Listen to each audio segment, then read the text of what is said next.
by Terry Lambert Hyundai. The front feels some storms this weekend, and we could see some stronger storms on Sunday. I'll have details coming up. Right now on News Channel 6 at 5, the aftermath of Tropical Storm Debbie. How recovery is going in Bamberg. Plus, a missing woman found in Allendale County. We'll have the latest details. And the Democratic National... Live from Television Park, this is WJBF News Channel 6 at 5. Good evening, everyone. I'm Jenny Montgomery. I'm Brad Means. We do thank you for joining us. Coverage you can count on begins in Bamberg County, where it's been a week since a code red evacuation alert for some people living along the Edisto River. Hannah Latier shows us how they've been recovering from Tropical Storm Debbie. Last week, Bamberg County was covered with more than 14 inches of rain, and the Edisto River flooding was almost a record high. Now the county is tasked with getting back to normal. If your property was damaged, you should report it through this portal on the county's website. A damage threshold needs to be met to qualify for FEMA assistance. Besides damages, a few people and dogs were rescued last week, and several roads were washed out. One of those is Hope Road, where some homes along the river were flooded. But homeowners tell us it wasn't bad enough for them to evacuate. We got about an inch and a half on the back side of the house from the swamp rushing through towards the river. And that was in the kitchen, both bathrooms, and the master bedroom. We knew as long as we didn't lose power, we were going to be fine. We had plenty of food, plenty of water. We didn't have functioning bathrooms so much, but otherwise, we were good. 19 roads are still closed, and crews won't be able to go out and repair them until all of the water has receded. We'll have a link at WJBF.com for you to report your flood damages. In Bamberg County, Hannah Latier, WJBF News Channel 6. It is time now for a first check of the weather. Making a near landfall over Bermuda. I'll let you know if we'll see any impacts here at home coming up here in just a few minutes. Brad and Jenny. All right, Miller, thanks. There is great news today in the search for a missing woman in Allendale County. SLED confirming Jessica Rapsis was found safe this morning. Rapsis went missing Tuesday. Her car found later that night on the railroad tracks in rural Allendale County near Martin, South Carolina. They found her right there in Allendale County, but the circumstances surrounding her disappearance are still not known. It is mid-August in the CSRA, which means Friday Night Football is back. Week 1 of Game Night Live is set to kick off in a couple of hours from Greenbrier High School. And that is where we find News Channel 6's Graham Lee to tell us all about it. Hey, Graham.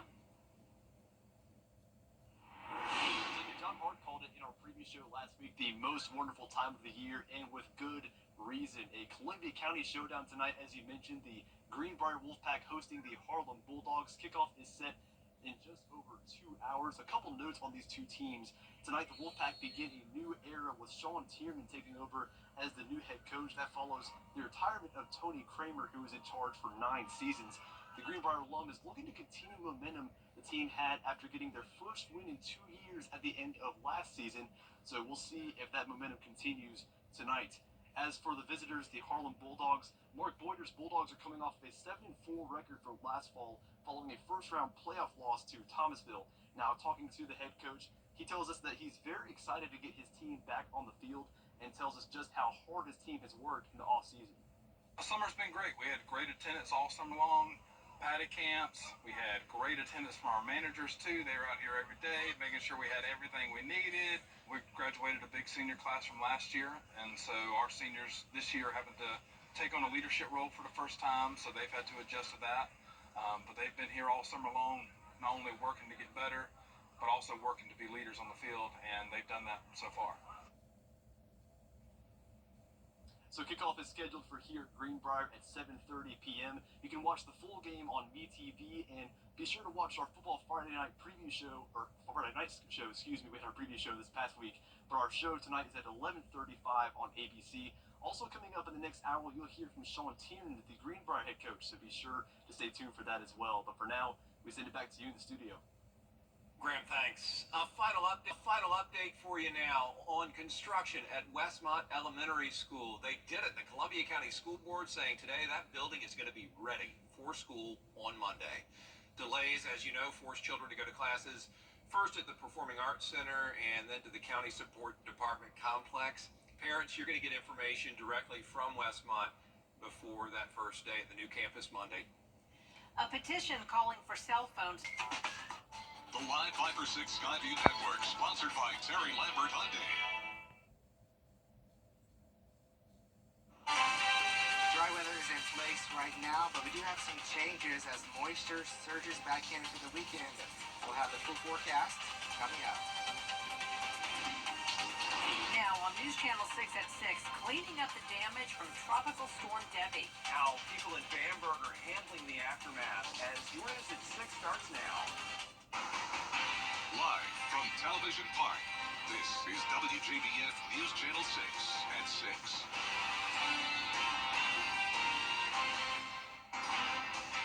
Good evening, everybody. I'm Brad Means. And I'm Jenny Montgomery. Thank you for joining us. Coverage you can count on begins with flood recovery in Bamberg County. A week ago, the county issued a code red evacuation alert for some people living along the Edisto River. Here's Hannah Latier. Last week, Bamberg County was covered with more than 14 inches of rain, and the Edisto River flooding was almost a record high. Now the county is tasked with getting back to normal. He stays. I usually evacuate. It's the first time I've stayed. Glenn and Krista Sullivan live on Hope Road, right on the edge of the river. It's one of the roads that was washed out last week. The couple decided to stay home and wait out the storm. We've been through much worse, so the water's still up in comparison, but We knew as long as we didn't lose power, we were going to be fine. But Debbie didn't leave their home unscathed. We got about an inch and a half on the back side of the house from the swamp rushing through towards the river. And that was in the kitchen, both bathrooms, and the master bedroom. Thankfully, that floodwater receded, but people whose properties were damaged are urged to report it through this portal on the county's website. A damage threshold needs to be met to qualify for FEMA assistance. The threshold to meet for FEMA assistance is $60,000. So that's what we are. That's our goal. That's what we're aiming for. Now, we did have a few rescues, so we do fit that criteria as well. We're trying to meet all the criteria possible so that we can do the best that we can for our residents to receive assistance. The more pictures you take of the damages, the better. We do know that there were some residents who experienced some damages to their roof, a lot of, damage on the floor and the walls. So as many pictures as you can take, we'd appreciate those and report those damages. Again, we want to be able to meet the federal threshold for assistance. 19 roads are still closed, and crews won't be able to go out and repair them until all of the water has receded. We'll have a link at WJBF.com for you to report your flood damages. In Bamberg County, Hannah Latier, WJBF News Channel 6. So, how are things going weather-wise today? In your 5 for 6 forecast. All right, thank you so much, Miller. And there's good news now, a follow-up in the search for a Florida woman who went missing in Allendale County. SLED confirming that 27-year-old Jessica Rapsis was found safe this morning in Allendale County. She went missing Tuesday. Her car was found later that night on some railroad tracks in rural Allendale County near Martin. She has been taken to the hospital to be checked out. The circumstances surrounding her disappearance are still not known. Oh, here we are. It is mid-August in the CSRA, which means football Friday night is back. Week 1 of Game Night Live set to kick off, a little more than an hour from now at Greenbrier High School. And that's where we find News Channel 6's Graham Lee to tell us all about it. Graham. Well, Brad, Jenny, we are just an hour and a half away, as you mentioned, Brad, from kickoff here at Greenbrier High School. The Wolfpack hosting the Harlem Bulldogs for Week 1 of Game Night Live, a Columbia County showdown. Just a couple of notes on these two teams for the Greenbrier Wolfpack. They're coming into this season with a brand new head coach, Sean Tiernan. He actually graduated from Greenbrier, so he's coming back to his alma mater, looking to continue some momentum that they've already had, finishing with the last season with their first win in 2 years. For Mark Boyder's team, he's the head coach for Harlem. They finished last season 7-4 overall and finished the season off of a playoff loss in the first round to Thomasville. But an hour and a half from kickoff here on News Channel 6. You can watch the game on VTV tonight starting at 7:30, and our Football Friday night show will be at 11:35 on ABC. But don't go anywhere, because in the next 15 minutes, I'm going to have Greenbrier's head coach Sean Tiernan alongside with me to ask him a few questions. So don't go anywhere, stay around for our sports blog. But for now, we're going to be sending it back to you. All right, Graham, thank you.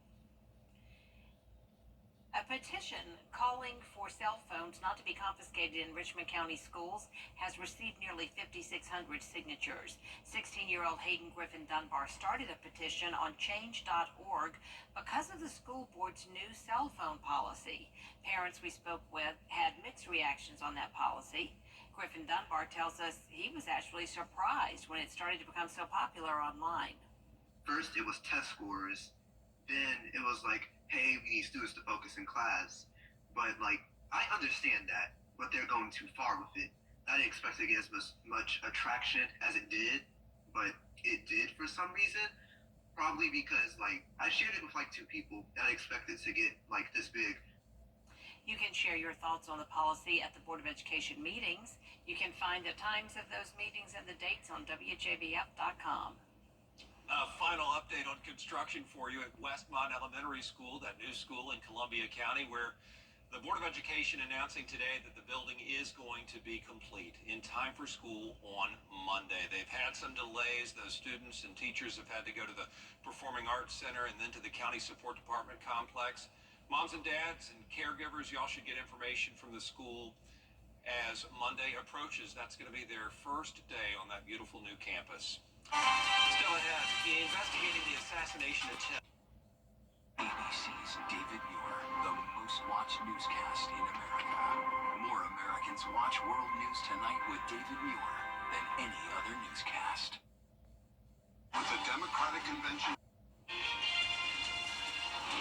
Dry air is in control today, but not for long. We have some rain and storms on the way. I'll have details coming up. Right now on News Channel 6 and 7, the high electricity rates are a major concern for Georgia Power customers. We'll tell you when prices are expected to decrease. And FEMA assesses the damage from Tropical Storm Debbie in Bamberg County as your News at 7 starts now.